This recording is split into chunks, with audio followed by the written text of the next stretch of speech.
Ram, Ram Ram, Hare Hare. So welcome all of you to this 7 days journey within.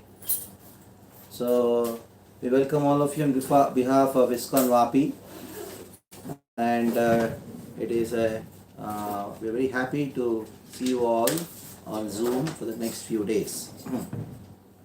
It is our tradition that Srila Prabhupada, the founder Acharya for this International Society for Krishna Consciousness, he used to always start his programs with a small kirtan called Jai Radha Madhav. It is a very simple bhajan. I request all of you to join me in this kirtan. Jaya Radha Madhava Kunja Vihari Jaya Radha Madhava Kunja Vihari Jaya Radha Madhava Kunja Vihari Jaya Radha Madhava Kunja Vihari Jaya Gopijana Vallabha Girivaradhari Jaya Gopijana Vallabha Girivaradhari Jaya Gopijana Vallabha Girivaradhari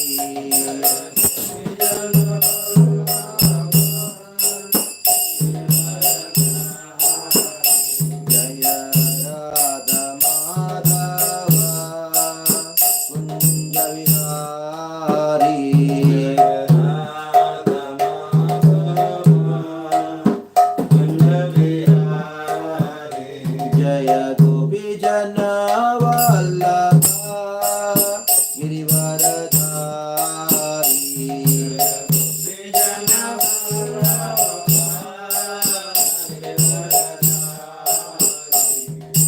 Yashodanandana Pradajana Ranjana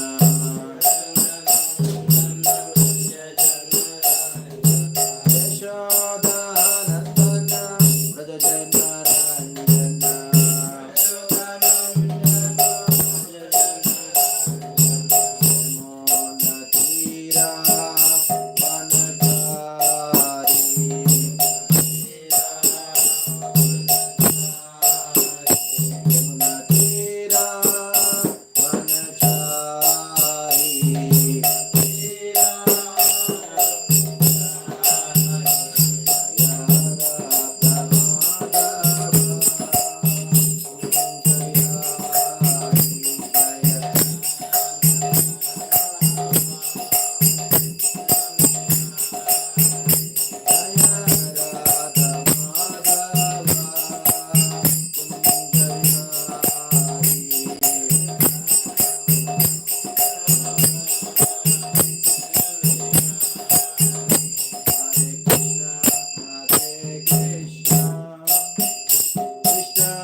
Prabhupada ki jai. Om Namo Bhagavate Vasudevaya. Om Namo Bhagavate Vasudevaya. Om Namo Bhagavate Vasudevaya. Namo Bhagavate Vasudevaya. Om Namo Bhagavate Vasudevaya. Namo Bhagavate Vasudevaya. Narayanam namaskritya Narayanam namaskritya. Naram chaiva narottamam Naram chaiva narottamam. Devim saraswatim vyasam Devim saraswati vyasam. Tato jayamudiraye Tato jayamudiraye. Nashta prayesha bhadreshu Nashta prayesu bhadresu. Nityam bhagavata sevaya Nityam bhagavata sevaya. Bhagavati uttama shloke Bhagavati uttama shloke. Bhaktir bhavati naishtiki Bhaktir-bhavati naishtiki. Om Gyat Virandasya Gyananjana Shalakaya Chakshurunmilitam Yena Tasmai Shri Gurave Namaha Shri Chaitanya Manobishtam Sthapitam Yena Bhutale Swayam Rupa Kadamaiham Dadati Swapadantikam Vandeham Shri Guru Shri Tapadakamalam Shri Guru Vaishnavamscha Shri Rupam Sagrajatam Sahagana Raghunathanvitam Tam Sajivam Sadvaitam Savadutam Harijana Sahitam Krishna Chaitanya Devam Shri Radha Krishna Padan Sahagana Lalita Shesha Karnitamscha Namam Vishnu Padaya Krishna Preshthaya Bhutale Srimate Bhakti Vedanta Swami Niti Namine Namaste Saraswate Deve Gauravani Pracharine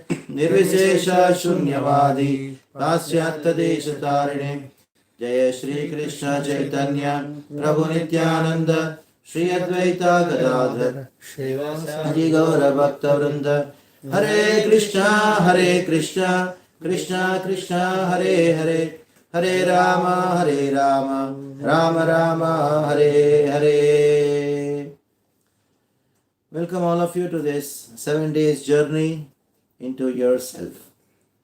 we are done so many journeys in our life. So we go to so many different places. Even sometimes we go to some spiritual places. But these are all external journeys. But the journey what we're going to have for the next 7 days is a journey within.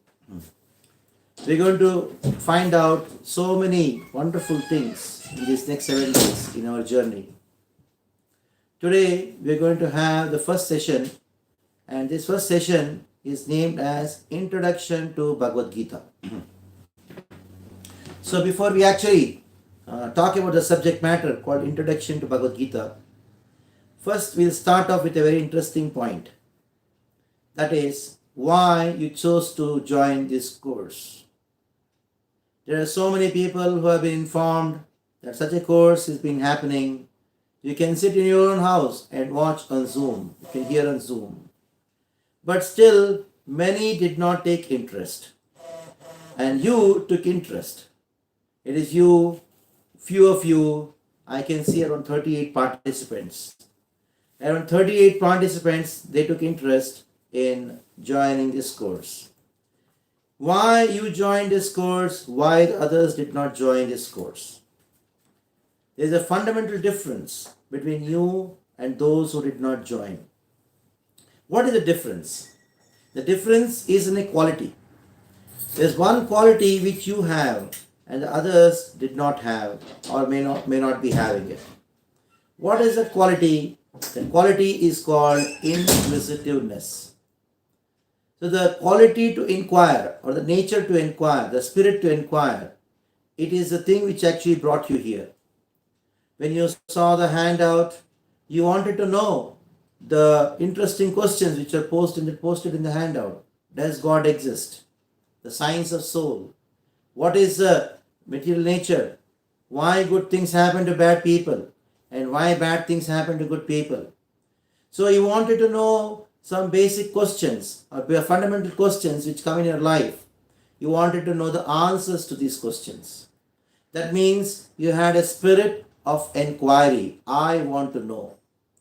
So the spirit to inquire into the fundamental nature of this world, this inquiry or the quality of inquisitiveness is actually such an important thing that actually discriminates or distinguishes you from an animal. You have animals and human beings. What is the difference between an animal and a human being?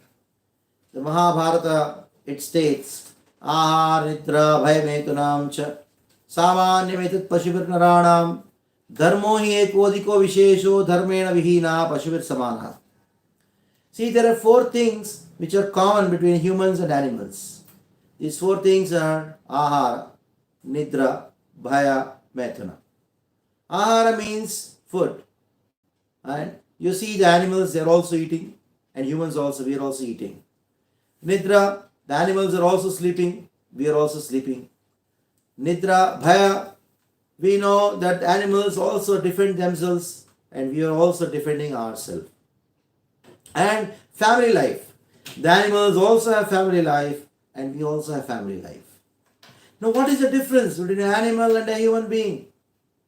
This verse says that dharmo hi eko adhiko vishesho dharmena vihina pashuvir samanaha.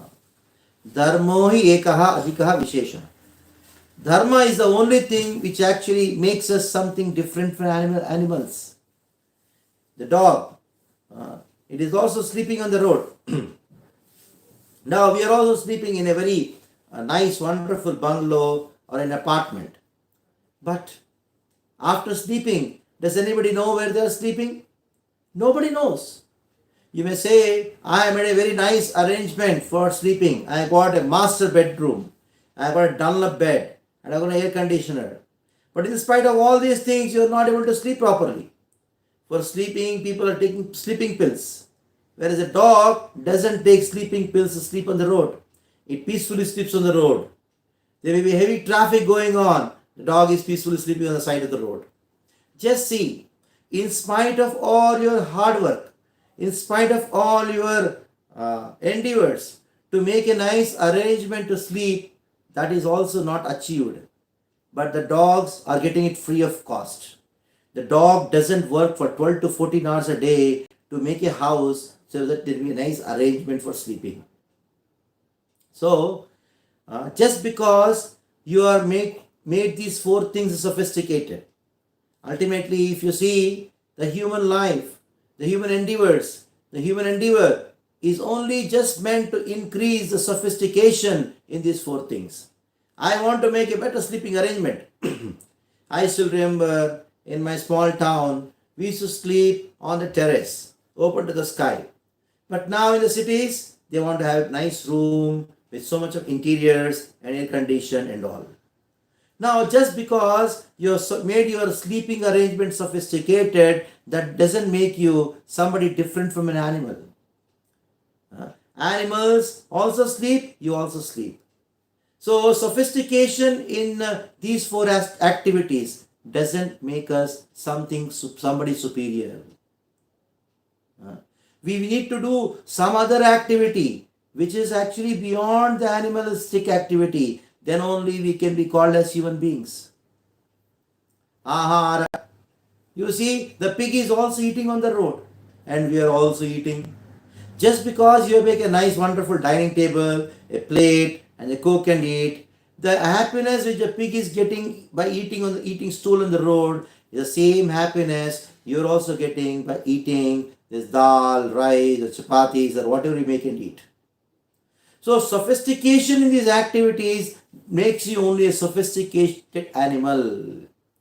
That is why dharmo hi eko adhiko visheshaha. Until we actually practice dharma, we practice dharma, we cannot really say that I am a sophisticated, I am a human being. We can be only called as a human being, so a dvipada pashu, a human being, an animal with two legs. Animals have four legs. But if our activities are not beyond these four, that is ahara, nidra, bhaya. If you take bhaya, defense, we are defending our nation by a big army, so that the Pakistan army will not enter into our country. You see the dogs. The dogs also protect their boundary. I still remember every street, there were street dogs. And they would not let the dog from the other street to enter this street. If by chance, by mistake, the other dog comes, these dogs starts barking and drives away the dog. In the same way, if somebody from the other country comes to this country, we also use our guns and then shoot them out and send them back. Now, what is the difference? The animals are also defending themselves, and we are also defending. When it comes to family life, the animals also have family life. We know very well that the crows, they build their nest and they take care of their children. And even the most cruel animals, like tigers and lions, they love their children. They are cruel to others, but not to their own cubs. So it shows that love for family members is there even in the animal society. Just because you have a family, and that doesn't make you somebody different from an animal. You may say, no, I got my children, I got my wife, I got my husband. Yes, even animals have them. Animals also get married. They also have sex life. And they also produce children. So what's the big thing in that? So just because you have a better arrangement for sleeping, just because we have a better arrangement for eating, better arrangement for defense, and better arrangement for the family doesn't make us any better than animals. We are in the same category. That is why dharmo hi eko adhiko vishesha dharmena vihina. If dharma is not there, pashubir samana. Now, what is this dharma? Sometimes people think dharma means some sentiment. No, it is not. Dharma means to follow a set of rules and regulations which are based on proper inquiry. Now, this inquiry is the beginning of human life. That is why the scriptures say, Vedanta Sutra says, Athato Brahma Jigyasa Ataha Brahma Jigyasa. Ataha, the first atha refers to you got a human form of life. You don't have 4 legs, you have 2 legs now. That means what? You are supposed to inquire. Animals cannot inquire into the higher limbs of existence. Animals' inquiry is restricted only to these 4 things: ahara, nidra, bhaya, metuna. Eating, sleeping, mating, and defending. That's all. Whereas a human being can inquire. Suppose, for example, there's a big banner saying that we have a BhagavadGita class and we are talking about the science of soul. We are talking about law of karma. Where do you think the dogs will be interested? The cats will be interested? The donkeys will be interested? They will not be interested in these things. Only a human has the intelligence to inquire into higher limbs of existence. Where did I come from? Where I am supposed to go? What is death? What is life? What is all this misery? The dogs have no inquiry. Dogs' inquiry is restricted only to where I can get better food, where I can get better sleeping facility, where I can mate, and where I can defend. How I can defend. That's all. The animalistic inquiry is restricted to these 4 things. That is why the Vedanta Sutra states that you are now born as a human being. So now go beyond these 4 things. The 4 things which are freely available for animals. And you as a human, you think yourself to be so intelligent that you are trying hard, working hard to get those 4 things. In spite of you getting these 4 things, you are not able to enjoy as much as an elephant would enjoy in eating. Elephant eats 100 kilos for your breakfast.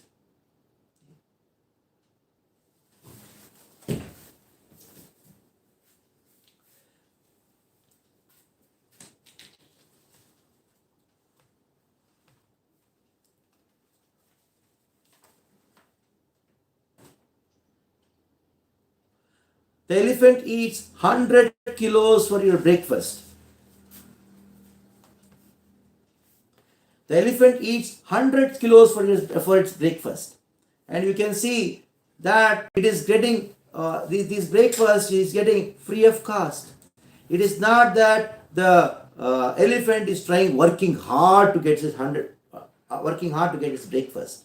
And just see, we just eat few idlis for the breakfast, maybe few doklas for our breakfast. But just see, we work so hard for it. Those animals which are working hard, those human beings who are working hard to get these 4 things, the animals are getting these 4 things free of cost. That means human intelligence is not just meant to get these 4 things. It is meant for higher things. It is meant to inquire into higher limbs of existence. Now, since we got a human form of life, ataha, therefore, inquire into absolute truth. Now the question arises, what should I inquire about? There are 2 subject matters of inquiry. The first subject matter of inquiry is what is the goal of life? The first inquiry is, what is the goal of life? That is, why am I living? What ultimately I have to achieve by my life? Is it only a house? Just get some place to live, food to eat? Is it the goal of life? No. We should know the prime inquiries. There are 2 prime inquiries in life. What is the goal of life? First one is, what is goal of life? And the second one is, why am I suffering? So let us discuss about the first thing, the goal of life. Now if somebody is driving a car, when he is driving the car, you go and ask him, my dear sir, where are you driving the car to? What is your destination? Then he says, I don't know. That means he's a mad person, because he doesn't know where he's supposed to go. What is his goal of life? What is his goal? What is his destination? In the same way, since we are all living in this world, we should know the goal of life. Without knowing the goal of life, there is no use of living our life. As much as there is no use of driving a car without you knowing the destination. The destination should be known very well. It should be very clear in our mind. So without knowing the goal of life, the life is actually useless. Now somebody may say, oh, this is too philosophical, goal of life and all is too much. Now, the second question is very dear to our heart. Everybody has to ask this question. What is the question? Why am I suffering? You may say, why are you making me ask a negative question? Why am I suffering? Let us ask a question, how I can become happy? It's good. You have two questions in front of you. One hand, how I can become happy. On the other hand, why am I suffering? Now somebody would prefer to inquire how I can become happy. But here there is a problem. Until unless we know the cause of suffering, all our inquiries into how I can become happy will be a failure. Like when you are sick, you go to the doctor. So what will the doctor do? What is the first thing the doctor does? He actually does the diagnosis. He diagnoses the disease, then only he gives the medicine. So in the same way, first we should know the cause of disease, the cause of suffering. This should be the prime inquiry in life. So these are the two prime inquiries, the goal of life and the cause of suffering. Many years back, maybe it was 10-15 years back I suppose, I was going in a car in Mumbai. Then I saw there was a big hoarding, the big board, advertising board. This big advertising board, it actually it had a nice wonderful slogan. There was a picture of some shabby buildings, and there's one big picture of some beautiful buildings with lot of amenities, garden, swimming pool, etc. And there the builder had advertised this boarding saying that stop existing, start living. Now everybody wants to have a nice wonderful building. So he said stop existing. Your life is just like existing. But if you really want to live your life, buy apartments in our building, in our project. It is a very nice advertisement. Stop existing, start living. But my question is, stop existing, start living, it is fine. But when are you going to start leading your life? We are all interested in living life. But as a human, we are supposed to be interested in leading life. Living life, animal also does. Tarava kim na jivanti, vastra kim na sashvantuta, kadhyanti na mehanti na kim pashavo gramo pare. The Bhagavatam says that even the trees live for hundreds of years. Even the animals in the outskirts of the village, they are also living, they are also eating, and they are also passing stool. Whether you do this activity of eating and passing stool in 1 BHK or 2 BHK, whether in Bombay or in Wapia, in Hyderabad, wherever it is, ultimately it is an animalistic activity. Of course it is natural, but as a human, there is something higher to these activities of eating, sleeping, mating and defending.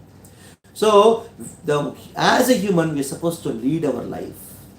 Living life is not as important as leading life. Living should be for leading. Like you are sitting in the train, you require nice confirmed ticket, fine. But what is the purpose of the confirmed ticket? What is the purpose of getting into the train? It is to get down at the station. You have a destination for it.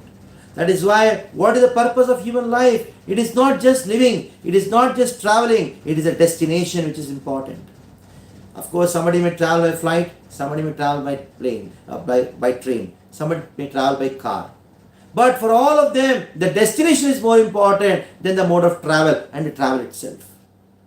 In the same way, living is one side, but the purpose of living should be leading to a destination. What is the destination, goal of life? That has to be fixed. And after knowing this goal of life, side by side we should know, why am I suffering? In spite of all my endeavors to become happy, I am suffering. Nobody wants to become unhappy. Nobody wants to suffer. Everybody is trying hard to become happy. So in their endeavor to become happy, so much of suffering people are experiencing. Now, what is the cause of suffering? This is the second question everybody has to ask. The cause of suffering. Now, you find in this world birth, death, old age, disease. Nobody wants to become old, but still we are forced to become old. Nobody wants corona, but we are forced to get the disease. Nobody wants to become die. People are forced. Death is forced onto us. And birth is also forced onto us. So these four miseries, everybody has to accept. And not only that, there are adibhautika kleshas. That means misery is caused because of others onto us. Not only other human beings, the animals, the insects, the mosquitoes. These are the kleshas or the miseries because of others or living entities onto us. And they are suffering because of natural calamities, adidaivika kleshas. And they are suffering because of our own mind and body. So these three kinds of kleshas or these three kinds of miseries. Miseries caused by other living entities. Miseries caused by the natural calamities, adidaiva. Miseries caused by our own body and mind, adhyatma kleshas. Birth, death, old age and disease, adhyatmika, adibhautika, adidaivika kleshas. Nobody can avoid. We are suffering. But in spite of all our hard work to enjoy and become happy, suffering has become an integral part. Rather, if you see, the human suffering rate has increased. It is increasing day by day. Our parents and grandparents, they did not suffer as much as we are suffering. Why? What is the cause of suffering? And like a doctor first diagnoses the disease. Then he gives the medicine. In the same way, first one has to diagnose the disease of suffering. What is the cause of suffering?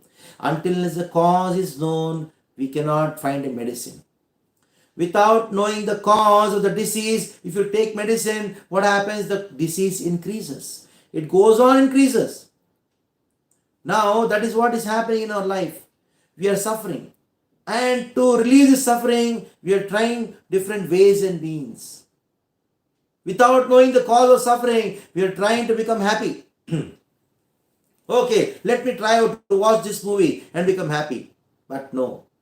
Let me try out something else. Let me go to a restaurant. Let me do this thing. All the different endeavors of us to become happy are nothing but different endeavors or different tryouts of taking medicine to remove a disease without knowing what the disease is.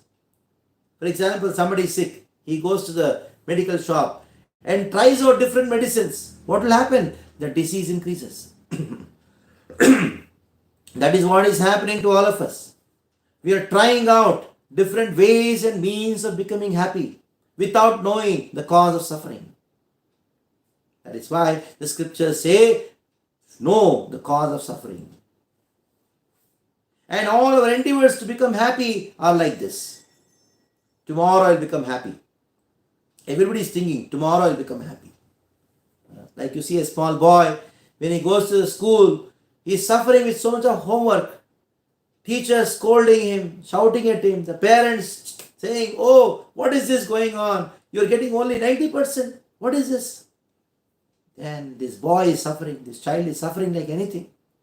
Now somehow he's praying, tomorrow when I go to the college, I'll become happy.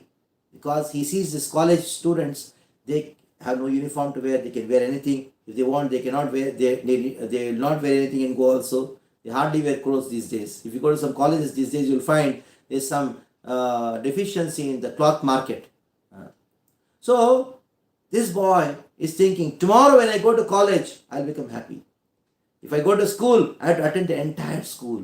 But if I go to college, whichever period I want to attend, I can attend. Whichever period I want to bunk, I can bunk.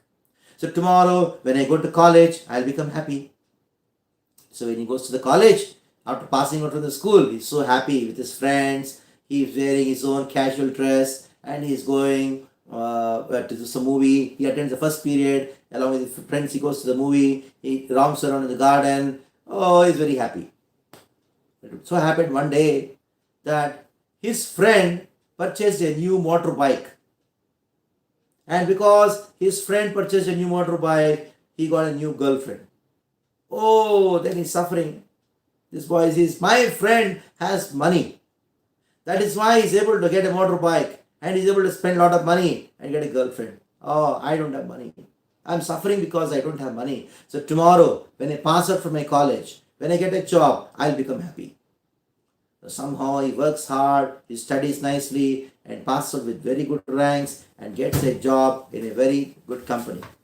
And he is so happy to get the first salary. And he gives some gifts to his parents and all. He's so happy. Now I got a job. I got the money. 6 months was the training period. And after the training period, he was sent for, he got permanent job. When he got the permanent job, what happened in that? He went at 9 o'clock to the office. And his office is till 6 o'clock. And 6 o'clock, he's about to leave and come back home. The boss calls him and says, now some more work is there you have to do. He says, tomorrow I'll do, working hours are over. The boss laughs at him and says, see, our timing starts at 9 o'clock. You have to come at the right time and there is no question of you leaving before that work is over. 9 to 6, we work for India. Our company is a multinational company. From 6 o'clock onwards, you have to work for our American bosses. In our company, there's a fixed time to come, there's no fixed time to go. So he's suffering like anything, so much of load, so much of anxiety. Money is there, but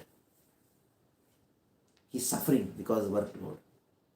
One Sunday he sleeps. He has to overcome all the stress. He has to relieve himself from all the stress. Now, just see what is the situation now. He has the money, but he's suffering like anything because of so much of anxiety and stress.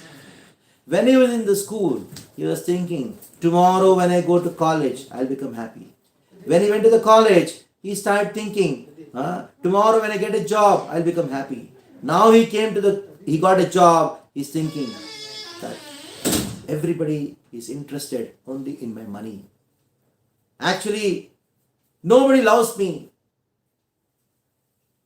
All are thinking, I should go work hard and get money. When I was in the school, when I was sick, one day my mother told me, Beta, you so job, please sleep today, take rest, don't go to school. The same parents are saying, oh Beta, if you are sick, who will go to the office? Who will go to earn? Who will get our money? Please go. So now, the whole situation has changed. Actually, nobody actually loves me. So he got a job, he got the money, then he's thinking, tomorrow when I get the love of my life, I'll become happy. He's looking forward for some girl to get married, and ultimately he finds a nice, wonderful girl and gets married. Thinking with great excitement, tomorrow when I get married, I'll become happy. When he was in school, he was thinking, tomorrow when I go to college, I'll become happy. When he was in college, he was thinking, tomorrow when I get a job, I'll become happy. When he got a job, he started thinking, when I get married, I'll become happy. But after he got married, one change happened. You know what was that? At least he had the hope in the school. Tomorrow when I go to college, I'll be happy. When he's in the college, he had at least a hope. Tomorrow when I get a job, I'll become happy. When he got a job, at least he had a hope that tomorrow when I get married, I'll become happy. After getting married, the only thing was he lost even that hope. Over. So this is how we continue our life like a donkey. There was one donkey. And this donkey was doing so much of hard work for a dhobi. So what this dhobi was doing was, he was giving only dry grass to this donkey. After working so hard, the donkey would come back and he would only give dry grass. One day the donkey thought, I'm going to do a strike. I'm not going to carry the entire load on my back and take this load to the river. So this day the donkey went on strike, and the dhobi put all the cloth on the donkey and told, Chalo, Start. The donkey told, no, I will not go. Then he took a stick and started beating the donkey. Donkey did not go. Then this Dhobi, what did he do? He tied the stick exactly at the back of the donkey and dangled a carrot in front of the donkey's face. The donkey thought, my strike became successful. So this donkey put one step ahead to eat the carrot. So what happened? Since the carrot was dangled exactly in front of the donkey, but it was tied to the back of the donkey went one step ahead. The carrot also went one step ahead. In this way it went ahead. This foolish donkey did not know that every step I take, this carrot also is going to go ahead every step. Ultimately, the donkey went all the way to the river ghat. And this washerman put the load down and kept the carrot again because he had to bring the donkey back.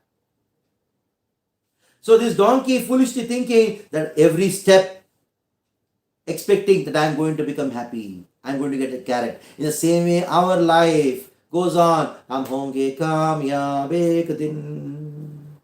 In our childhood, I used to listen to this song and think, why are you singing this song every day? Hum honge kamyab ek din. You just tell me, hum honge kamyab kis din. One day you tell, even if you have 10 years later, I'll wait for the time. Ek din, ek din, ek din. It went on, it goes on throughout life and death comes. So, human life goes on without expecting, tomorrow I'll become happy, tomorrow I'll become happy. So find out the cause of suffering. When you find out the cause of suffering, that is the time you can know how I can become happy. That is why two prime inquiries in life. After being born as a human being, everyone's duty is to inquire. And all the inquiries in this world can be summarized and categorized into two categories. The goal of life and the cause of suffering. Now, question arises. Okay, I have to inquire where I should inquire. What is the source of inquiry? Where should I inquire from? Because knowledge you gain from a source. So what is the source of knowledge? Generally, there are three sources of knowledge according to the Vedic literatures. The first one is known as Pratyaksha Pramana. That means I gather knowledge from my senses, sense perception. Like the modern science gives us knowledge. This knowledge given by the modern science is by the sense perception. They see, experiment, and then only conclude this is true. Whatever I see, that only I believe. Number one. And there is something called Anuman Pramana. This is called Pratyaksha Pramana, the knowledge gained by senses. The second one is the Anuman Pramana. Anuman Pramana means I use my logic and intelligence to get some knowledge. But these two pramanas, these two sources of knowledge are defective. Why they are defective? Because the senses have defects. The first problem with our senses, the knowledge gaining senses, are this: there is a defect in the knowledge gaining senses, that is, they are imperfect senses. The knowledge gained by the imperfect senses is as imperfect as the senses. Our eyes, they can only see between a particular range. If you are studying science, you know there is a visible range, Vibgyor. You cannot see certain things, certain electromagnetic radiations which are beyond infrared and beyond ultraviolet. We can only see between in the visible range. There are many things which are not visible to us. Not only that, ears also. As a human ear, we can only hear those things which are within the audible range, the frequency of 20 to 20,000 hertz. If the frequency is below 20 hertz, we cannot hear. If its frequency is above 20,000 hertz, we cannot hear. Whereas a dog can hear something which is beyond 20,000 hertz. That is why there is something called dog whistle. If you blow that whistle, you cannot hear, but the dogs can hear, they start howling. So just see how our senses are so imperfect. And the knowledge gained by the senses, they are also imperfect. You may say, I may use a machine, I may use a magnifying glass, I may use a stethoscope, I may use a microscope, I may use a telescope. But even though you are using it, ultimately you are perceiving through the senses. So the knowledge gained by the senses are defective. The second problem is illusion. You take a glass of water and put water in it, and then you put a spoon inside it. It is a glass vessel. So you can see that the spoon is bent. It is not bent, it is called illusion.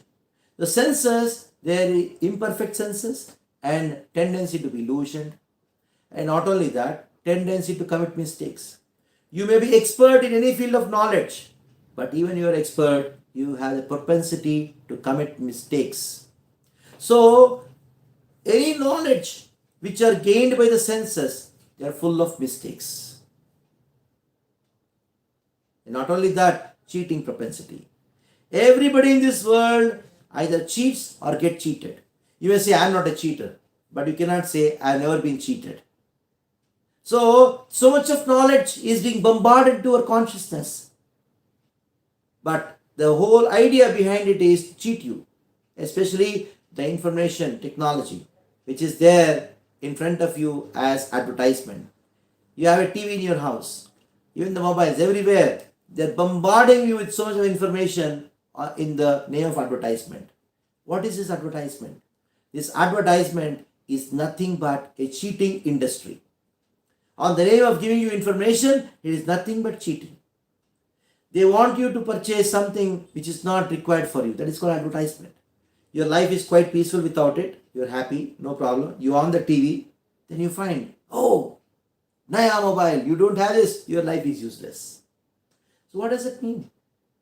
You're quite peaceful and happy without that, and they'll make you, convince you that without that your life is useless, you have to buy it. And they say, you apply this oil, your hair will become like that. Your hair will never become like that. It is only an advertisement. It is not reality. So the whole world, even the science, which we all have so much of trust on, that is also full of mistakes. We may say, how are you telling like that? It's very true. We may say, first, we all studied that there was one person called Dalton, scientist. He told atoms are the smallest or the indivisible substance in this universe. Then what happened? Another person came, Rutherford, and told, no, atoms are divisible. The electron, protons, neutrons in it. And somebody else came and told, no, not only electron, proton, neutron in it. There is something called positron. And like that, somebody told you something else. In this way, the science is very proud of saying that we are advancing. The very fact that the science is advancing shows it is incomplete. It is imperfect. Every scientist postulates a law. Along with that law is the limitations written by himself. What to speak of others? Every scientist comes and proves the previous scientist was wrong. I am right. What you called science about 50, 60 years back is fiction today. What you call science today will be a fiction after 50, 60 years. When I was studying in school, I was taught there were 9 planets. Now after some time, people came to know there are no 9 planets, only 7. Now people are totally confused whether it is 7 or 9 or 10 or 11. Nobody knows. Nobody talks about it. So this is the flaws in science. Unlimited flaws in science because science is based on pratyaksha pramana. Pratyaksha pramana means the knowledge gained by senses. The senses are limited. They are imperfect, illusion, tendency to commit mistakes, and tendency to cheat and be cheated. Because of these 4 defects within the senses, any knowledge gained by the senses is defective. That is, a pratyaksha pramana is defective. Now, beyond the pratyaksha pramana, there is something called anumana pramana. This anumana pramana means the knowledge gained by our intelligence through logic. But this also depends on pratyaksha. This also depends on our sense perception. That is why the knowledge gained by your logic and intelligence, that is also defective. Maybe the defects may be reduced, but not completely. That is why there is no other way other than depending on Shabda Praman to get perfect knowledge. What is Shabda Pramana? Shabda Pramana is Vedas. The Vedic knowledge is perfect. Vedic knowledge is perfect. Because this knowledge is not derived by any human senses. They are revealed knowledge. There are two ways of getting knowledge. One is Adhiroha Pantha. Other is Aroha Pantha. Aroha Pantha and Adhiroha Pantha. Aroha means what? Go from bottom to top. By your own endeavor, you try to research. I'll do some research and find out. The other one is what? Already researched. You just accept it. Vedas are researched knowledge. It is revealed knowledge. Whoever has made this world, the same person has given a manual to this world, that is called Veda. Vedas are like the manual for this world and manual for our life. Like suppose you buy a cell phone. Now, who knows better about the cell phone than the person who manufactured it? So the person who manufactured the cell phone, he gives a manual along with the cell phone, how to use it. Now, if you just throw the manual, say, I'll try to find out how to operate the phone, and you try to do some research, you will spoil the phone. The best way to operate any machine is by studying the manual. In the same way, we are messing up our life because we are not studying the manual for life, which is Veda. Vedas are manual for our life. When the Lord created this world, He sent these Vedic literatures which are like manual for this world. If there is a machine which you buy, along with that, a manual comes along with that. If you don't read the manual and operate the machine, you will spoil the machine. In the same way, manual for our life is Veda. If you don't study the Veda and operate your life, you will spoil the life. I still remember once in our hostel, somebody gifted me a wonderful Walkman. It was so beautiful. It was the best. My friends and all, they were appreciating. Oh, you got such a wonderful thing. At that time, Walkman was a big thing. Now, of course, you have so much of small players. One Walkman was a big thing at that time. As a college student, you're getting such a gift from someone. That the most expensive. And practically about 50 of my classmates, they came to my hostel and they started seeing, oh, you got this, appreciating. They're looking and appreciating. What happened? I just opened it and then I just put some, because it had a charger and some plug in. I put the plug. Within 2 minutes, some obnoxious smell came. Everything burnt. Oh, everybody started crying. Oh, this happened. I was thinking, what happened? I don't know.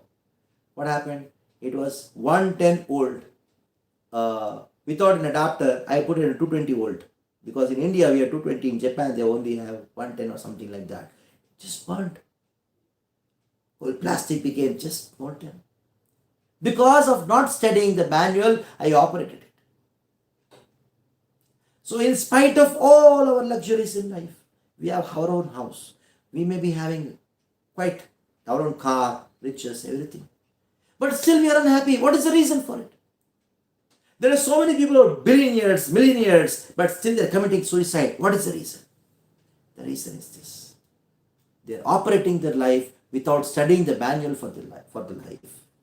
As much as if you operate a machine without studying the manual for the machine, you will spoil the machine. Without studying the manual of life, if you operate the life, your life will be spoiled. You mess up your life. That is why one has to study the Veda. The Vedic literatures, they are perfect source of knowledge. Even till today, nobody has disproved even a single sentence in the Veda to be wrong. They only proved sentences or statements in the Veda to be right. Vedic literatures talk about cow dung is pure. Even you use cow dung for medicinal purposes. In a village, you have cow dung which is used to purify the floor. And now the modern science did some chemical research and found out that the cow dung has some wonderful antiseptic qualities. Now what Veda, which is of course it is eternal, but Veda Vyasa wrote it 5000 years back. The knowledge revealed by Veda Vyasa 5000 years back in Veda, now the science is proving it to be true. What to speak of this? Now the coronavirus is going on. The whole medical industry is completely fed up. They don't have any vaccine for it. They don't have medicine for it. I know I have cured at least 50 devotees in our temple just by simple our kashayam or kada. It's called kada. In South we call it kashayam. What is there in that? Some ginger and some other spices boiled in water along with jaggery. They got completely cured. And some haldi. That's all. Some turmeric. One person who spent 3 lakh rupees in the hospital and the hospital discharged him because he could not pay the bills. And he was cured in few days because of this. It is all Veda. People think Veda means it talks something about some abstract knowledge. It doesn't speak about some abstract knowledge. It speaks practical knowledge. It speaks both about the spiritual and the material knowledge. Some people think Veda only talks about spiritual knowledge. No.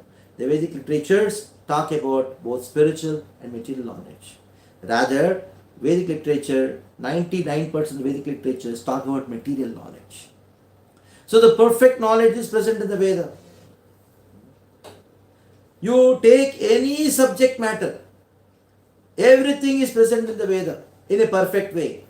So Vedas, no knowledge is beyond the scope of Vedas. You name a subject matter, whether it is mathematics or physics or chemistry or zoology or botany or accountancy, you name a subject matter, it is perfectly present in the Veda.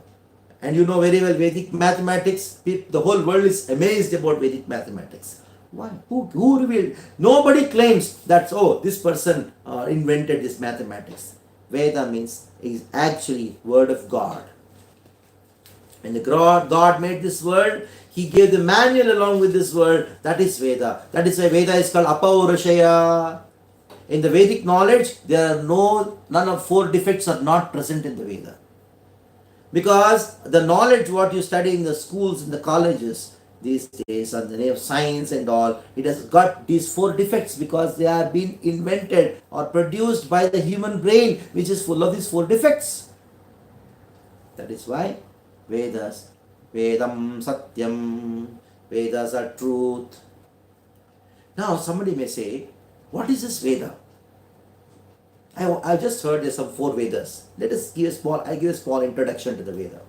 What exactly is there in that? There was one Veda which was divided into 4, Rig, Yajur, Sama, Atharva.